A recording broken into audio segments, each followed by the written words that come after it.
We're talking about the 10 kitchen gadgets every home cook needs to elevate their kitchen. Welcome to my kitchen. I'm Jenna. I make food videos for a living as a freelance content creator, but here on the channel, I focus on fanciful food for playful people. I'm all about the low-lift luxury lifestyle. No fuss, high impact. In this video, I'll be ranking my top 10 favorite kitchen gadgets, explaining how I use it, maybe even giving a little demo and a little background on maybe how much they cost or specific features you should look for. All right, let's start with item number 10, Kitchen Shears. I got these as a wedding gift from one of my mom's friends. It's not something I even asked for, but she said they were something she got and did not realize how much she would use them. Now these are different from regular scissors. You can see this spring in the middle and how the scissors pop back open. That I think has something to do with giving the scissors some extra strength. You are supposed to be able to cut bone with these. Like if you're deboning a chicken or something, this is what you would use this for. I primarily use these to cut flower stems. Regular scissors just hurt the hands too much. This makes them incredibly easy to cut through thick or tough stems. I have not tried to debone a chicken. I'm gonna let the butcher do that. Why would I ever do that myself? And these run about $26. There are cheaper varieties. Yeah, I've really enjoyed having them. Number 9 on my list is a Benriner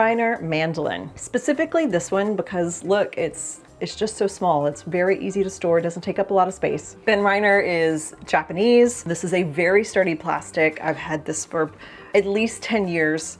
Not something I use often, but when you need to slice a lot of things evenly, you cannot beat having a mandolin. Now, it usually comes with some sort of a little grip so you can hold onto your produce steadily. I've never trusted those, so I use mine with a knife guard glove. You can unscrew the blade and have it sharpened, or you can buy extra blades. You can buy inserts like little teeth so that you can get textured cuts if you want. And then you can manually change the height of the blade, these little things back here. Now this does not go in the dishwasher. I only hand wash it. Mostly I don't trust the heat cycle with plastic. Honestly, I throw this in the dishwasher, put it in the top shelf in the dishwasher every few uses.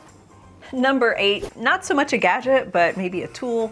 It's a tray. Another really basic thing that has just increased my quality of life anytime I need to carry multiple things. Like, yeah, it's good for entertaining, but really just getting things from point A to point B in as few trips as possible. This is a family heirloom. I actually brought this back from Francois's house in France. It is, like you can see this big crack in the wood. Lord knows how old this thing is. And you can see there's all sorts of knife marks in here from where they've just probably cut bread directly on it. I love this thing. It is sturdy. It is not going anywhere. These can range from $20 to $50 depending on the type of wood. If you're on Amazon, you'll see them in teak and acacia wood. I don't know what kind of wood this is. I don't know that it's even sealed anymore. If only everyone could have something like this. This has been a delight. This is number 7 on my list. It's produce savers. It's the simplest little thing, and I never thought I would care so much about saving lemon halves or onion halves, but it has really scratched an itch for me. So this is how they work. You put the flat side down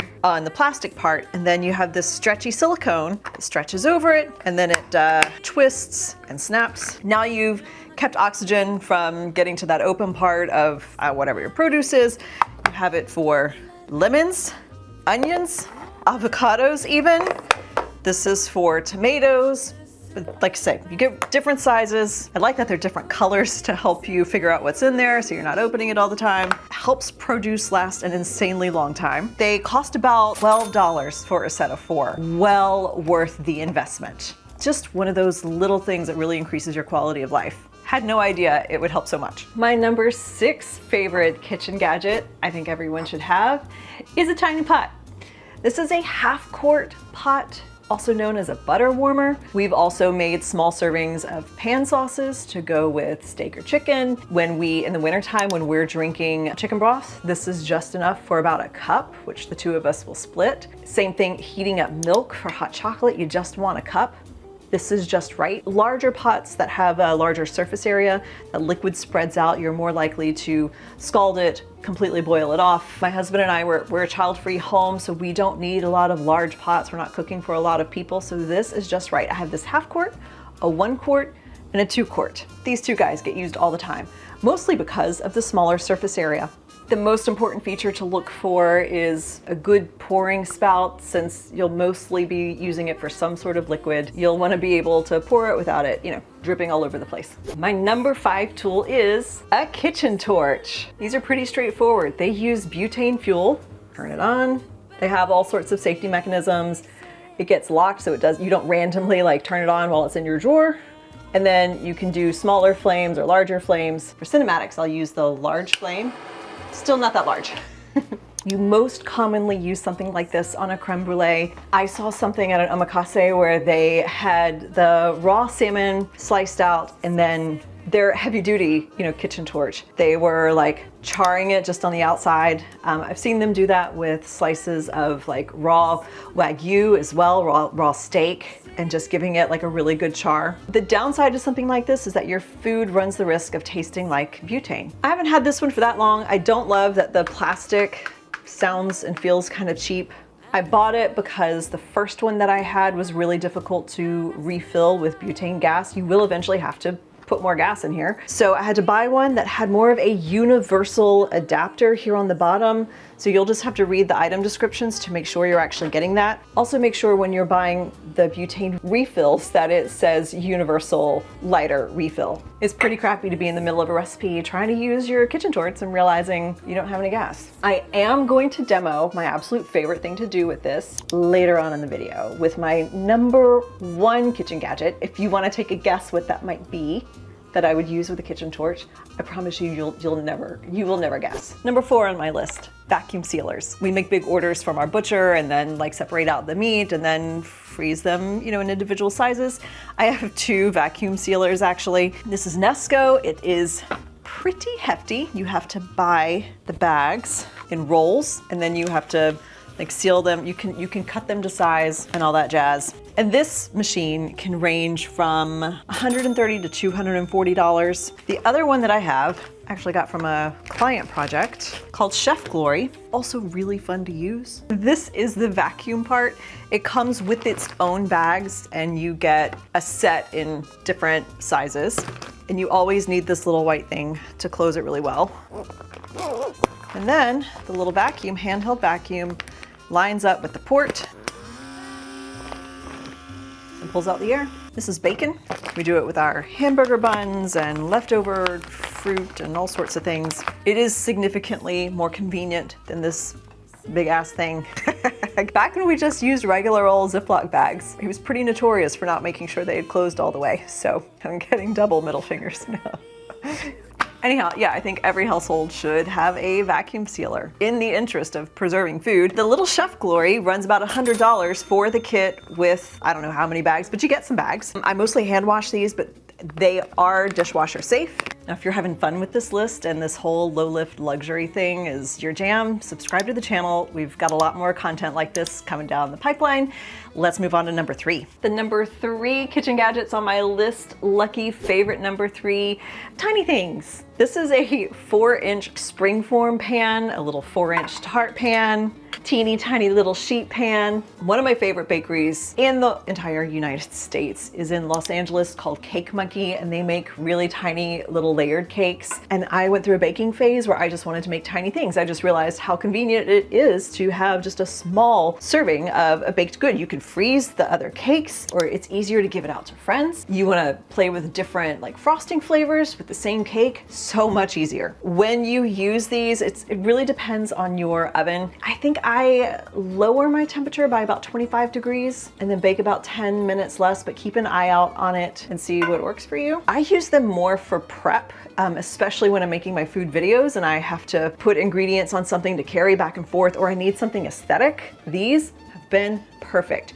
You want to season your steak in salt and pepper and then let that sit for half an hour? Get one of these. This beauty is #2 on my list. It is a pasta extruder, very specialty. I go through phases where I use it a lot and then forget it exists. What it does is you add your flour and then your liquid, whether that's eggs and water or just water, and then there's a motor in here that mixes it up and then it gets extruded. And you have little discs where you can change out the shape of the pasta. This runs about $240. To get extra discs is about another $40. And then you have to buy special flour.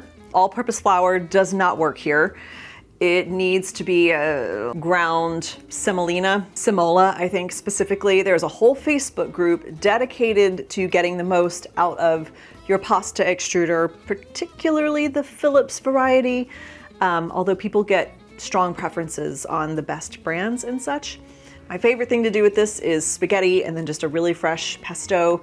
When you have fresh pasta and then you figure out how to cook it properly, which is gonna feel undercooked for you if you're used to packaged and dried pastas, you get it. I think you get how good pasta can really be. One thing to note, this is not the same as doing it by hand, because when you roll pasta by hand, you're gonna let the mixture, the dough, rest for at least half an hour for the flour to absorb the moisture. That doesn't happen here. This goes straight from mixing to extruding. The whole process takes 20 to 30 minutes. I will put in my ingredients and start this, and then put my pot of water on the stove to start boiling.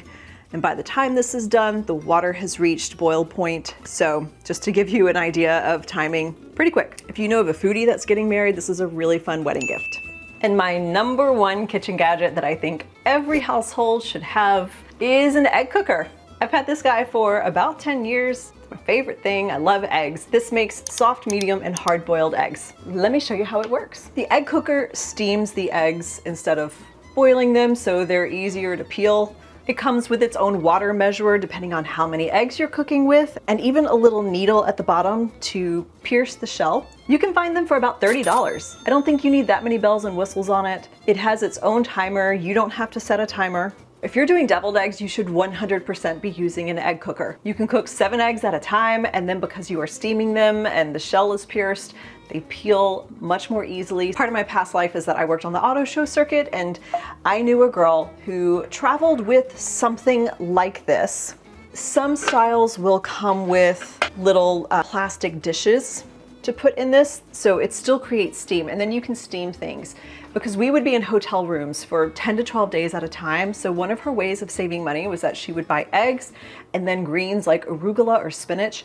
She would steam her own spinach in the egg cooker and then cook her own eggs. And that's one of the ways that she tried to stay healthy while we were on the road so much. And in the little plastic dishes, you could also kind of like poach them or lightly fry them. I don't know what you'd call it, but if you wanted to like actually cook it, an open egg, you could do that. I can't say if it's worth doing that, but I think it's a cool option to have. All right, I mentioned this earlier in the video. This is one of my most favorite snacks, although I really don't fix it for myself that often. It's a little bit weird. It's a bruleed egg. You need a jammy 7-minute egg. You're gonna sprinkle sugar on top more than you think you need. Try to get it even, and then you torch it with your handy little kitchen torch until all of it is browned. Some of it's going to be more brown than others. That's what we expect to see. You know, you'll get some of those egg whites and egg yolks that kind of stick out from the sugar. That might burn. It's fine. Honestly, it tastes fine. Most importantly, you need to eat it while it's warm. These are not good cooled or at room temperature. This is really, really fun. And I have actually never served this to anyone to know if anyone agrees with me on this. Francois doesn't like it. Those are my recommendations for kitchen gadgets that every home cook should have when they want to elevate their home kitchen to almost restaurant quality, or honestly, with the quality of restaurants these days, it's better than restaurant quality. Again, I'm Jenna. Welcome to the channel. This is Low Lift Luxury Lifestyle, and I hope to see you around. Subscribe to the channel if this has been fun for you, and thanks for joining me.